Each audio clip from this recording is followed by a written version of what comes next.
Ndị be anyị ekene m unu n'anya ugbu a anyị nọ n'Umukegbu na Akokwa. Anyị nọ na nke High Chief and Lolo Ugochukwu eze. Tata kafa na-eme mmemme ikene Chukwu n'ihe ọma o mere ezinụlọ ya. Anyị wesị ka anyị bịa soro fa ka anyị nọrọ ya. Unu nesi anya ife niile kịta ihe niile na-eme na-edozi si na-esi na-ahọpụ. Ọ sị ka o kene Chukwu n'ihe ọma o mere ezinụlọ ya.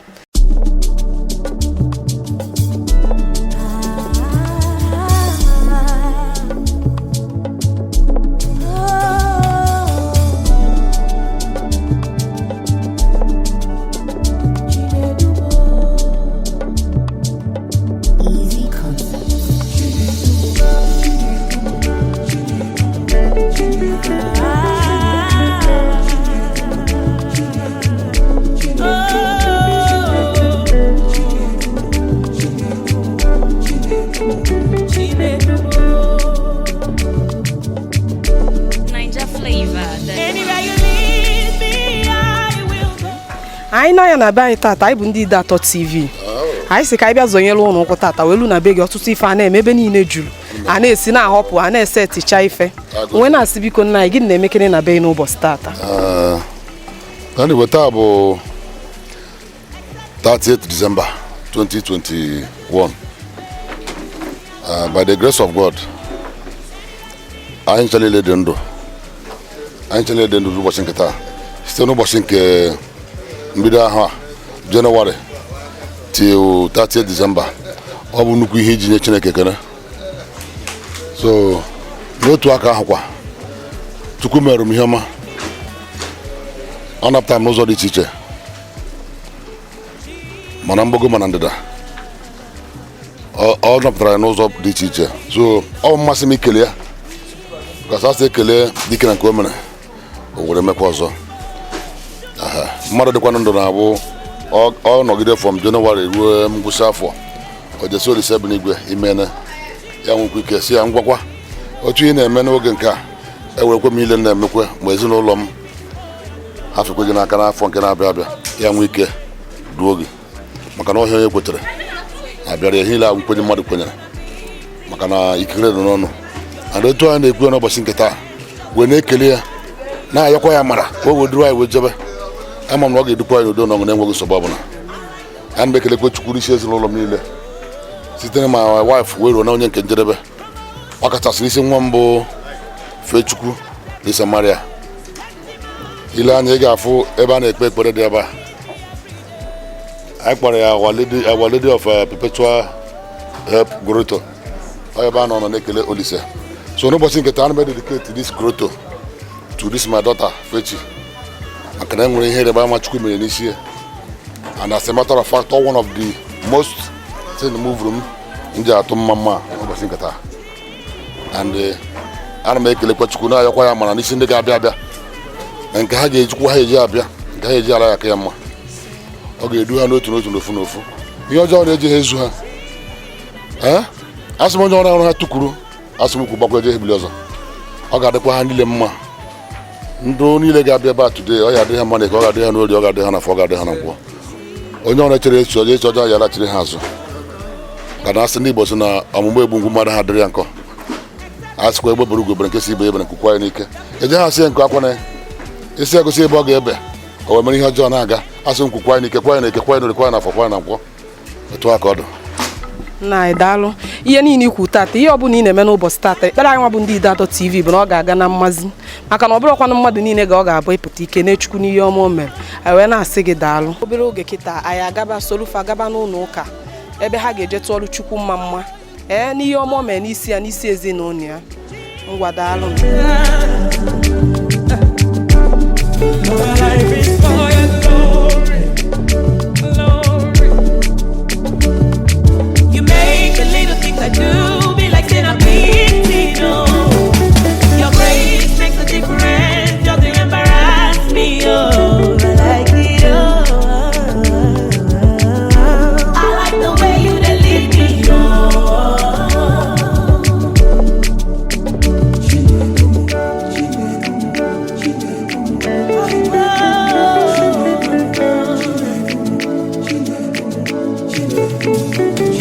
We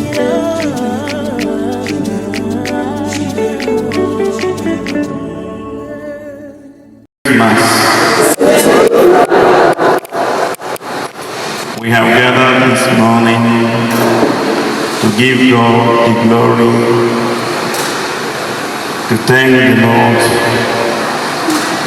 for our little sister, for what God has done in her life.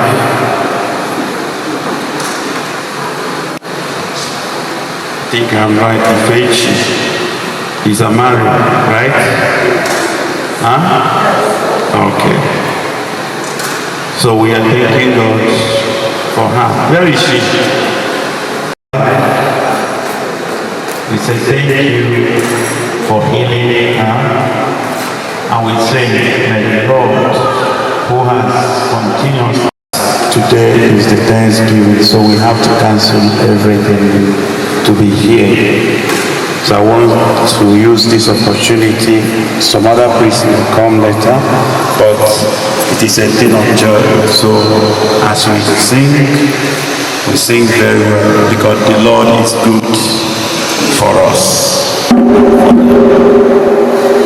We also thank Our Lady of the they trust so well, the dearest mother, whom we are celebrating the Christmas.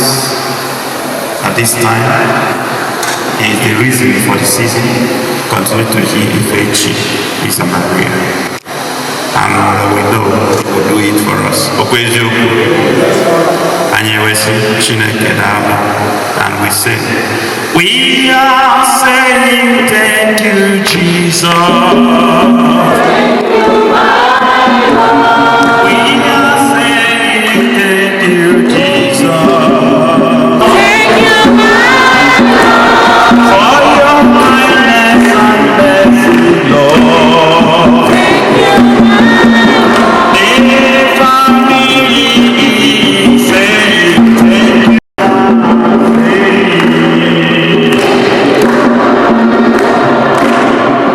Thank you, my Lord. Thank you, my Lord. We are saying Jesus.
testimony. I hear you now, I have prepared for the surgery. Yeah, for maybe 9 days. See, Mommy, I don't want to do this surgery. Let's leave this hospital. Last year, I must do it.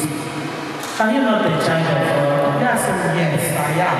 Last year, boy, you have been doing surgeries and coming out. Why are you scared? Yes, I'm very scared. This one. Mama, and then after 12, yeah, Mommy, can we just leave this hospital? I don't want to do this surgery again. Amami hengeme. Nan here batara nuche. Wo iwere rosary. Masia okay. Come, let's say the rosary. Omugideranya money begide rosary. Becha ebeto 1. Masia, you can now sleep. Yabakwa mozo. Mommy, I can't sleep in the bed. Meburu bed in the hospital. Butu ya nala. Mone ya nala. I be after 5. Nishio toto. Yabakwa mozo. Mommy, let's go. I don't want to do it. Marana here akariala. Masia, ma bawazeri amba. Say you must do it. Yes, please. Masia, no, you will do it. It will not take time. Just now you come out. Yasim okay. Aye jikecha. Mgbe marana Chukwu si n'ọnụ ya na-ekwu okwu. Mgbe abara na theater from 8:30 to 1 o'clock. Achọ ya ahụhụ ndị doctor niile about 11 doctors 11 consultants achọ ya ahụhụ ha si oke eweta machine na-achọ adabute machine ewere machine achọta eweta syringe the vein disappear ewere ihe a more than 7 times nke a na-eme ihe a ọ bụ anyị zụrụ 47,000 a ga-agba ya esi n'elu bed edowere ya gaa na ụwa. The chief consultant sị madam kpọrọ nwa gị n'ụwa nature achọ ka eme ya surgery ebe anyị nọ na theater anyị na mmụọ na mmadụ na-alụ ọgụ but you can't fight nature. Meela anya n'elu laa ya n'ala si oke anyị ga-asa ebe isi kpọrọ nwa m n'ụwa but to my greatest surprise, my theater, all those men and our church of Asia, Guzoro, and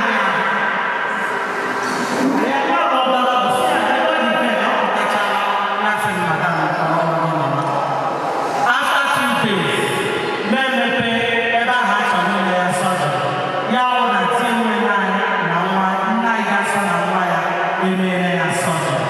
praise the Lord.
I never knew. Now another professor help me. There is no problem with the Brahman. That's not a root here. I don't know a specific statue to that man. But I'm a man that all night that. Or need to do out Butano. And then we get into the statue. And with some little competitions along the line. All the people I tell every year, our leader of Professor Health. I almost changed my mind with another. Doing the work. But I tell you that upon whatever you do, I want to do. I will worry do. Because you know whatever I was smoking was never had. About the end of the day, I want to go. I need to open for one brother.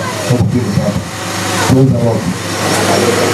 So today finally, when we do our thoughts, we learn to open our mother for the toilet forever. So I want to believe this in the future. I don't know how to go on and talk to magic. But people don't want to be in my face or something. You are there now. I'm not going to talk about it. But you got to know what I'm talking to you. So, what are we doing? You know, one of the other ones to go to the but I'm born over the door. I'm born on your hand. And I'm at least governor profession. I don't have 2 months. Governor math. I don't have 2 months. I got the math.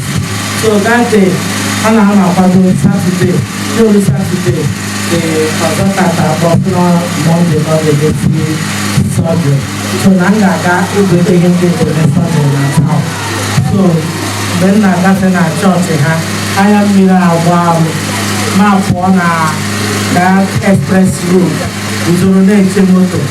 They are quite Chineke. Go to Sita Sunday, I'm not a whole year again. In 2 months, no, never. People come on 1 month. Now they can let you know the future. Over an alien now. If we want to Yana, Deba, Kamlawa, Baraka, Mamala. But will it? Oh, no, that will it no longer. Will it be? What's it put on Ugochukwu? New one big table Tibia. New Ugochukwu, only another Arab. New wounded Messiah. New also Waraka. New one Katoka. New a poor yeah, so well as yeah, I don't come to what I did that day. Mana, I'm also seeing what they say moto. I'm out. No, here one and one down and the next one. Even yeah, this acre, a way to able to cover an image theater. Yeah, papa. Oh, Biano is no. Nani and I pull no. Yes, yeah, we can leggy to Comadima. Your money never Odurumanya. Ngejigi ni kelegi to Comadima. Your money never Odurumanya. Kankorachimu, Tosinderemo, anywhere me, Kankorachimu, Iengilia, anywhere me, Kankorachimu, Tosinderemo, anywhere me, Kankorachimu, Iengilia, anywhere me, Kankorachimu, Tosinderemo, anywhere me, Kankorachimu, Eluigwe meghe ka m kọrọ chi m otu o si dịrị m. Eluigwe meghe ka m kọrọ chi m ihe m ji bịa. Ka m kọrọ chi m otu o si dịrị m. Ka m kọrọ chi m ihe m ji bịa. Unu amara eluigwe meghere ya mere anyị ji were bịa wee na God the Holy Spirit ndị na-achịkọtazi achịkọta abụ ndị mere onye ọ bụrụ na ọ bụghị atọ ya bụrụ anọ and ile ahapụ echi ile ahụ anya 4 letter words ya bụ bụrụ na ihe niile anyị na-eme taa na ọ dabara ọ karịsịa akarịa unu wepụ na ya bama na biko ihe o jidere paịpụ maka blessing ga-eso anyị let's visit the 5th letter batara nọ and let us stretch forth our hands upon the cake. Biko Akokwa, your wife your testimony. And now woman also got Jesus in the mood. You made the home now specially commission in Jesus. I got what you get here. In my head, I like in what the cake. With due respect to our priest, people all white night in the guy now. I am aware what to be. I've been Barack Obama. Osama bin Laden. Good Lord Jonathan. I would election in Lord. Patrick Obieri, Parutu Afwe. Muhammad Buhari, Okaina Mokobe. Paul Ngoga, Amagaton. Jesus Christ of Nazareth. Yeah. This is one after we bought the cake and we have to continue with the merriment as we expect our guests. I want to ask about the cake you open. Para ga go to the cake here, Magande.